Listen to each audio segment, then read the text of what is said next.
Assalamualaikum warahmatullahi wabarakatuh. Hai teman-teman semua, kembali lagi bersama Ustazah Ola dalam mata pelajaran Akidah Akhlak. Bagaimana kabar teman-teman pada hari ini? Insya Allah semuanya tetap dalam keadaan yang sehat walafiat ya. Amin ya Rabbal Alamin. Nah, sudah siap belajar? Sebelum belajar, marilah kita berdoa bersama ya. Sikap berdoa. Membaca doa belajar. Bismillahirrohmanirrohim. Rabbi zidni ilman, warzuqni fahman, Rabbi srohli sadri, wa yassirli amri, wahlul uqadatam min lisani yafqahu qawli. Bersyukur kepada Allah. Alhamdulillahirabbil alamin. Nah, teman-teman, ayo amati dan renungkan gambar ini ya. Pertanyaannya, apa yang dilakukan oleh anak-anak pada gambar di atas? Bolehkah ketika bercerita kita berbohong? Dan bagaimana jika ada teman kita yang suka berbohong? Nah, ayo belajar. Allah Subhanahu wa Ta'ala melarang kita berkata kasar dan juga berbohong. Allah Subhanahu wa Ta'ala berfirman dalam Quran surat Al-Humazah ayat 1 yang berbunyi, Bismillahirrahmanirrahim, wailul likulli humazatil lumazah, yang artinya celakalah bagi setiap pengumpat lagi pencela. Quran surat Al-Humazah ayat 1. Rasulullah mengingatkan bahwa dusta atau berbohong akan membawa perbuatan durhaka. Sedangkan perbuatan durhaka akan membawa kita ke neraka. A'udzubillahi min zalik ya. Bahkan Imam Bukhari tidak percaya pada pendusta sekalipun kepada hewan. Jika seseorang berbohong sekali, maka akan diikuti kebohongan berikutnya. Begitupun seterusnya sampai kita dikenal sebagai pembohong. Maka sebagai umat muslim yang baik harus berhati-hati ya. Dan berkatalah yang jujur sekalipun itu terasa berat. Nah teman-teman, itulah materi tentang akhlak tercela, sifat bohongnya. Sekarang kita pindah ke materi baru, yaitu bab 5 tentang keteladanan Nabi Nuh alaihi salam. Silakan disimak baik-baik ya penjelasan dari Ustazah Ola. Teman-teman, ayo amati gambar di bawah ini.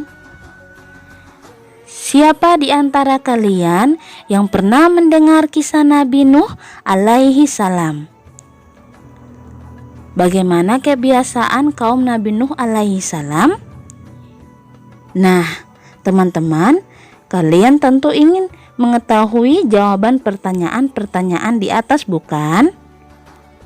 Nah, sekarang ayo kita pelajari kisah keteladanan tentang Nabi Nuh alaihi salam berikut ini.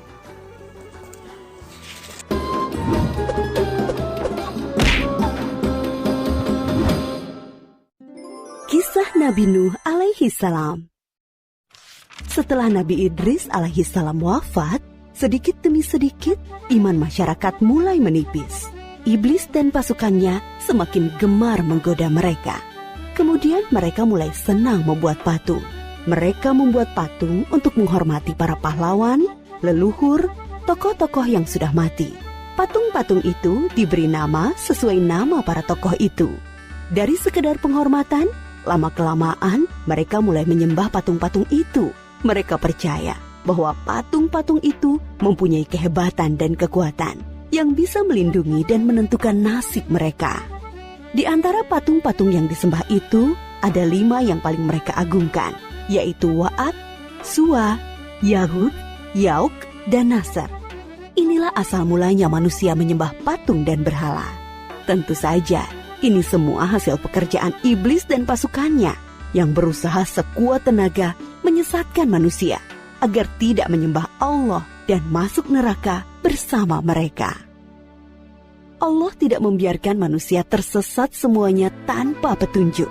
Maka Allah memilih Nuh alaihi salam untuk mengingatkan kaumnya agar mereka meninggalkan penyembahan dan berhala dan kembali menyembah Allah Subhanahu wa ta'ala.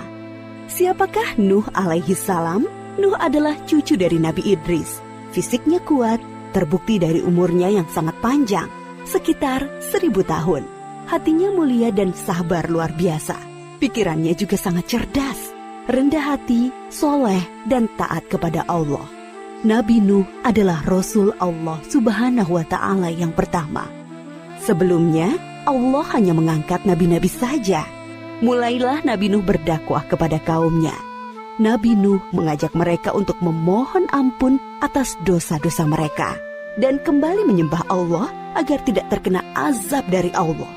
Sangat tekun Nabi Nuh mengajak kaumnya dengan berbagai cara, dengan terang-terangan di hadapan banyak orang, dengan diam-diam mendatangi seorang demi seorang, berulang-ulang, siang dan malam, selama kurang lebih 950 tahun lamanya. Tetapi sedikit sekali yang mengikuti seruan Nabi Nuh. Kebanyakan dari pengikutnya ini adalah orang miskin dan pekerja kasar. Jumlahnya sekitar 80 orang. Yakni sebagian besar kaumnya tidak mau mengikuti ajaran Nabi Nuh. Mereka bersikap angkuh dan sombong dengan menutup rapat-rapat telinga mereka jika Nabi Nuh mulai berbicara untuk mendakwahi mereka. Bahkan mereka menantang Nabi Nuh agar mendatangkan azab yang diancamkan oleh Allah Subhanahu wa ta'ala. Nuh, sudahlah, berhenti bicara. Percuma, kami tidak akan percaya. Sekarang begini saja, datangkan azab itu pada kami jika kau memang benar. Kami yakin tidak akan ada azab yang menimpa kami karena kelakuan kami. Kau hanya berdusta. Nabi Nuh mengadu kepada Allah tentang pembangkangan kaumnya yang terlaluan. Allah berfirman bahwa memang pengikut Nabi Nuh tidak akan bertambah. Hanya 80 orang itu saja. Selebihnya mereka semua tidak akan beriman karena mereka sudah sangat sesat. Setelah jelas ketetapan Allah bahwa orang-orang itu tidak akan beriman, maka Nabi Nuh memohon kepada Allah. Tuhanku, musnahkanlah seluruh orang durhaka itu dari muka bumi. Mereka hanya membuat kerusakan dan melahirkan anak-anak yang durhaka. Kemudian Allah memerintahkan Nabi Nuh untuk membuat kapal yang besar. Pada masa itu ilmu perkapalan belum berkembang dengan baik. Allah mengajarkan ilmu itu kepada Nabi Nuh. Maka Nabi Nuh bersama pengikutnya membuat kapal besar terbuat dari kayu. Kayu itu didapati dari pohon-pohon di hutan di sekitar mereka. Ejekan kaum Nabi Nuh semakin menjadi-jadi. Melihat pembuatan kapal itu terasa aneh bagi mereka. Apalagi mereka tinggal jauh dari laut. Lihatlah, Terbukti bahwa Nuh gila. apa itu? Bikin kapal ya?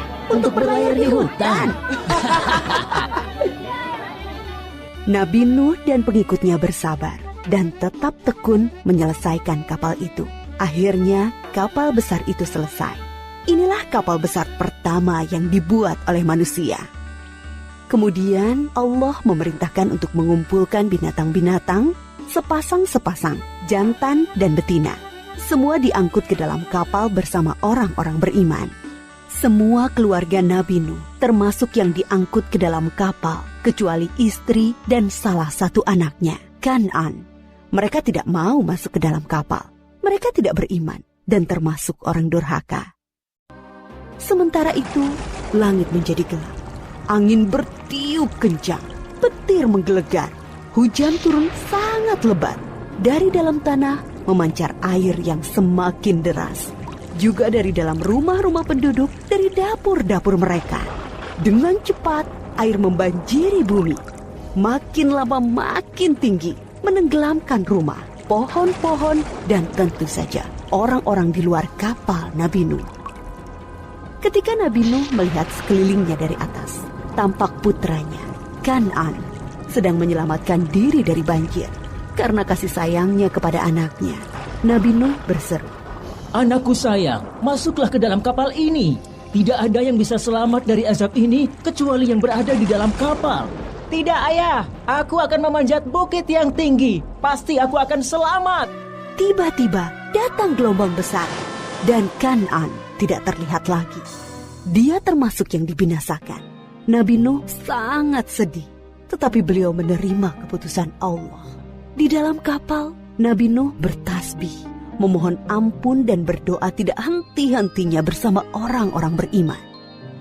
Setelah beberapa hari, Allah memerintahkan bumi untuk menelan banjir itu. Hujan berhenti, air pun surut masuk ke dalam tanah. Kapal pun berlabuh di daratan lagi. Orang-orang beriman keluar dari kapal dengan tetap bertasbih.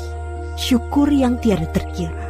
Mereka memulai hidup baru tanpa gangguan orang-orang kafir yang sudah tenggelam, dibinasakan Allah karena kesesatan mereka.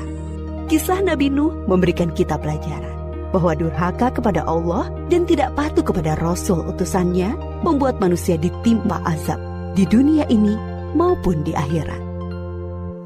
Nah teman-teman, dari kisah Nabi Nuh alaihi salam ada banyak contoh keteladanan yang bisa kita ambil ya. Yang pertama, 1. Nabi Nuh alaihi salam memiliki hati yang lemah lembut. Yang kedua, Nabi Nuh alaihi salam memiliki kesabaran di dalam mengajak kebaikan. Yang ketiga, Nabi Nuh alaihi salam berdakwah tanpa putus asa. Yang keempat, hati keras, angkuh akan menutup dan merugikan diri sendiri. Nah teman-teman, itulah materi kita hari ini. Insya Allah semuanya bisa dipahami oleh teman-teman ya. Ustazah ucapkan terima kasih atas perhatiannya teman-teman. Sampai berjumpa lagi. Wassalamualaikum warahmatullahi wabarakatuh.